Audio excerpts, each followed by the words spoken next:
Keith McLiverty, 15 Academy Hill.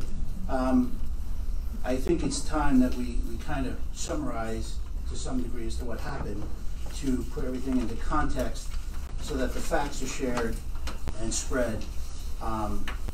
This came down to unfortunately, a budget issue.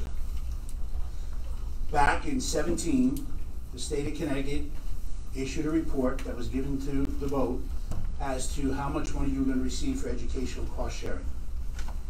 It said $8 million. That was inclusive of the Alliance money, $1.2 million. So what the city did was, on the revenue side, counted $8 million and then counted Alliance, but we were getting 6.8 plus 1.2. So revenue was understated by 1.2 million. Our expenditure side was spending as if we were getting the 8 million and the 1.2. That created a shortfall of 1.2 million. At the same time, we had a medical hit of $1 million that also hit the budget that was unanticipated. So when you end the year in a deficit, that's what we're talking about. We spent money anticipating it on the revenue side, but didn't get it. It's that simple. I wish it was more complex. In fact, just yesterday, the state sent us the revenue report for this coming year. And what does it have for educational cost sharing? $8 million. We don't get $8 million for cost sharing. We get 6.8. The delta is the Alliance grant. Our revenues were understated, and our expenditures, therefore, were overstated because we were short 1.2 million on the revenue side. It happened in 17, it happened in 16, and it happened in 18. And it's happening again this year. Now, you can track the money. It's clear as day where it is. And Judy, when you get to the revenue side, I think we put it up there and we show them what we're talking about. So next year, to make up for this shortfall in revenue, you either cut spending or you have to raise taxes by the 1.2 million that we're never going to get. It's a zero-sum game. But we're not cutting spending. Every union's getting their raise. No one lost employment. Medical's continuing. We're paying for increased utilities. So there's a natural escalation in your mill rate that you have to have in order to sustain spending.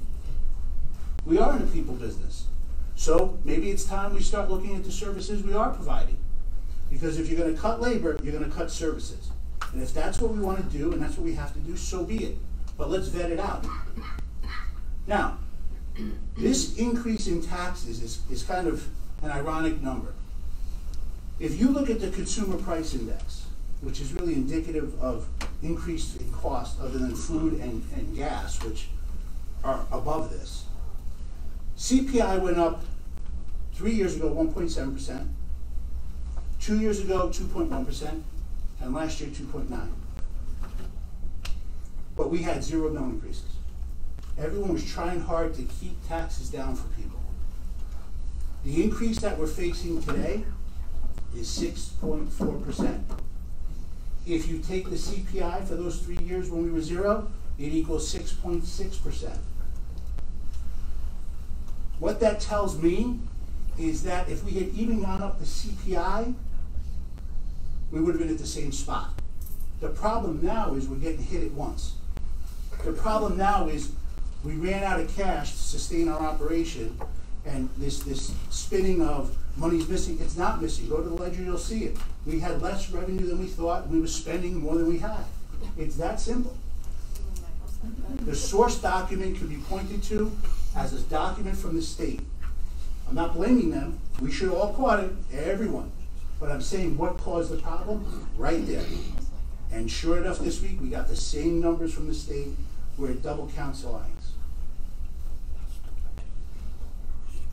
The 7-point or 8-point plan we proposed, yeah, there's some assumptions in it.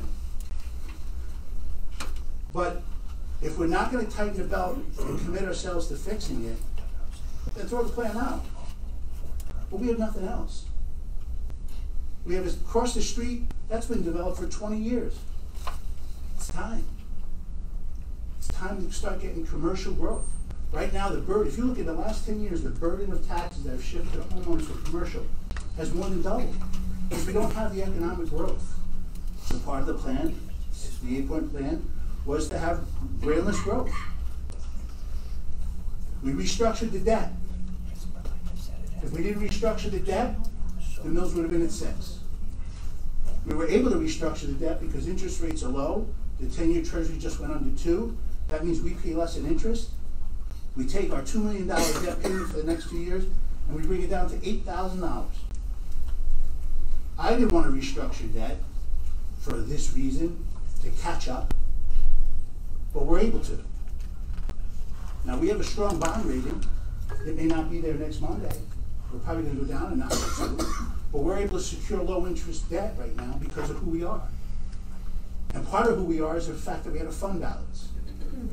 We don't have a fund balance now. So the plan was to replenish that fund balance, and we did it with that 8-point recovery plan.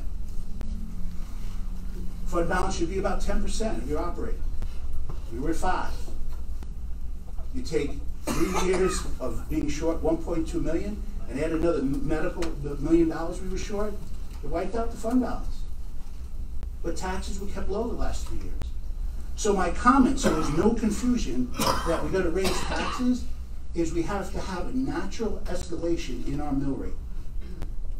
When consumer price index goes up and we stay at 0 and we're giving away raises and fuel's going up, we're only going to fall behind.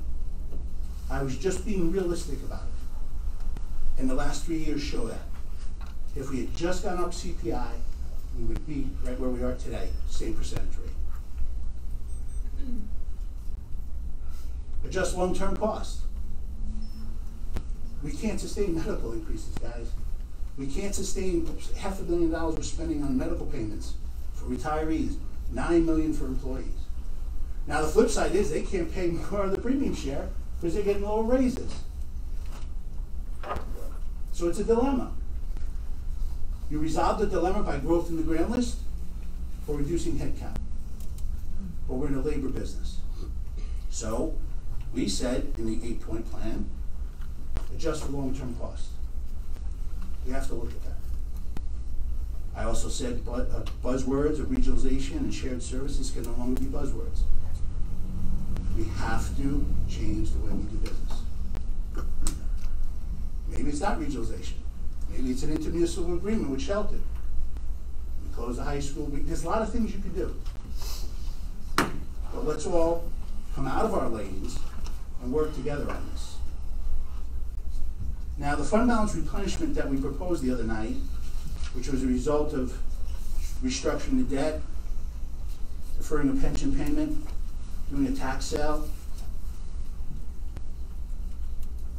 that was all last-minute resort that we have to do. Without a fund balance, when that rainy day comes, and it's coming, it's actually here, we don't have money in our savings account.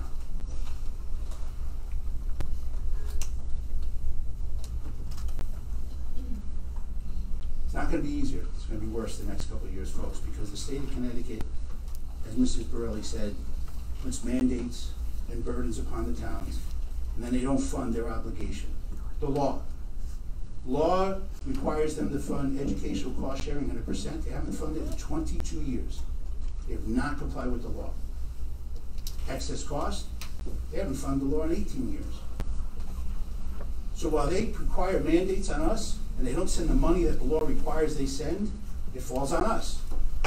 If we have a larger tax base in residential than commercial, it falls on the homeowners.